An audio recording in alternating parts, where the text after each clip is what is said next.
Oke, sebagai di channel YouTube Jago Jago Reza, kali ini gue akan bahas tentang kertas kerja pensiun yang akan kita gunakan untuk membuat jurnal. Yang membuat jurnal pada terkait dengan pensiun. Nah, di sini ada kolom General Journal Entries yang itu untuk mencatat entry jurnalnya. Sedangkan ada memory code itu untuk mencatat saldo, imbalan, defined benefit obligation dan plan asetnya. Ya. Ini adalah untuk yang imbalannya pasti ya, untuk yang defined benefit obligation, sehingga di situ nanti ada uncertain future variables di sini. Ya. Nah, kita lihat di sini ada general journal entry-nya, ada interest expense, pension expense, cash, OC, pension asset liability. Nah, interest expense ini itu merupakan neto dia. Neto dari interest expense dikurangi dengan interest revenue. Ya. Yang mana interest expense itu adalah perkalian antara rate interest expense dengan saldo awal DBO, dan interest revenue itu rate dikali dengan saldo awal plan asset. Nah, nanti dia akan dikurangin, hasilnya adalah net asset, netnya nanti bisa interest expense, bisa interest revenue. Yang kedua itu adalah pension expense. Ya, pension expense itu untuk mencatat annual service cost, ya, dan kalau ada past service cost nanti itu untuk pension expense. Kemudian cash itu untuk mencatat kontribusi iuran yang dibayarkan ke dana pensiun. OC, gain atau loss, di sini untuk mencatat kalau ada perbedaan antara nilai tercatat DBO dan plan aset dengan nilai wajar DBO dan plan aset. Nah, nanti disebut dengan aset gain atau loss jika aset gain atau loss jika ada perbedaan antara interest revenue dengan actual return. Ya, jadi aset gain atau loss itu perbedaan antara interest revenue dengan actual return, which is nanti actual return itu juga kita tulis, jadi rumusnya adalah actual return sama dengan asset gain ditambah dengan interest revenue. Ya, ini actual return. Nah, berarti asset gain itu sama dengan actual return dikurangi dengan interest revenue. Gitu. Itu gain. Kalau misal interest revenue lebih tinggi, berarti nanti jadinya asset loss. Seperti itu. Nah, ada lagi liability gain atau loss, yaitu perbedaan antara nilai buku DBO ya dengan nilai wajar DBO ya, menurut perhitungan aktuaris. Gitu guys. Nah, kita akan masuk ke contohnya aja langsung. Nah, ini yang pertama adalah model basic yang paling dasar, yaitu tidak ada past service cost, juga tidak ada perubahan nilai wajar, tidak ada remeasurement. Nah, kita lihat di sini yang pertama. Kita lihat ya pelan-pelan di sini. Ini aset programnya 100 juta, ya, kewajiban manfaat pastinya 100 juta, DBO-nya. Jadi ini sama ya, untuk di awal saldo awal sama. Plan aset 100 juta dan DBO 100 juta.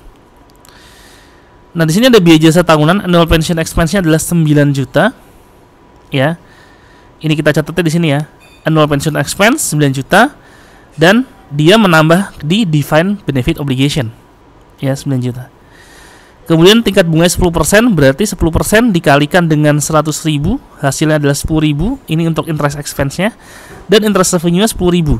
Ya, debit 10.000, kredit 10.000, sehingga 0.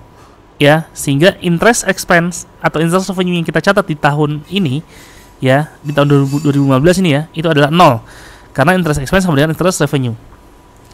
Kemudian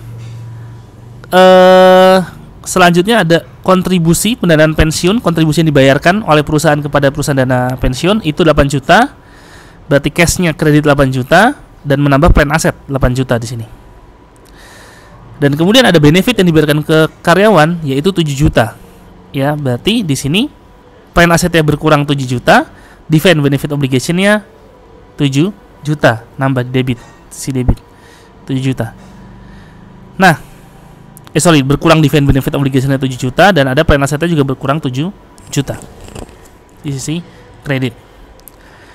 Nah, lalu bagaimana cara membuat jurnalnya? Nah, ini kita tambahkan. Tadi ya, interest expense 0 karena 10.000 kurang 10.000 0. Annual pension expense tidak ada, hanya 9.000, ya udah 9.000 kita masukin di sini.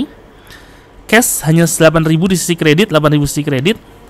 Nah, sisanya ini ya, itu adalah kalau misalnya di sisi kredit, berarti sisanya itu masuknya ke pension liability, ya, atau provisionnya pension liability. Tapi kalau selisihnya itu di sisi debit, itu maksudnya adalah pension aset. Nah, dalam hal ini karena 1000 di sisi kredit berarti dia adalah pension liability. Nah, lalu jurnal dibuat gimana ya tadi? Pension expense di sini 9.000 ya. Cash kredit 8.000. Kemudian pension liability 1.000 atau 1 juta, 9 juta, 8 juta dan 1 juta. Nah, nilai 1 juta tadi, provision tadi itu harus sama juga dengan selisih antara defined benefit obligation dengan plan asset. Kalau DBO-nya itu lebih besar daripada plan asset, maka dia hasilnya adalah liability. Jika DBO lebih kecil daripada plan asset, maka dia hasilnya adalah ada aset di sini. Nah, tapi di sini ternyata DBO-nya lebih tinggi daripada plan asetnya, sehingga dia ada provisi atau liability sebesar 1 juta. Ya. Nah, lalu di laporan keuangan bagaimana pembuatannya? Nah, kita lihat di sini. Yang pertama yang masuk laporan keuangan tentu adalah pension expense di sini 9 juta. Interest expense-nya nggak ada ya, 0. Ya, karena memang 0 tadi. Kemudian di OCI nggak ada, ya. Kemudian di neraca di sini berarti ada pension liability 1 juta di sisi liability 1 juta. Ini untuk tahun pajak 2015. Oke, untuk tahun pajak berikutnya nanti akan kita bahas di video selanjutnya. Jangan lupa like, subscribe, dan komen channel gue. Dan apabila kalian merasa video ini bermanfaat, bisa di-share di seluruh sosial media yang memiliki. Jangan lupa terus. Bye-bye.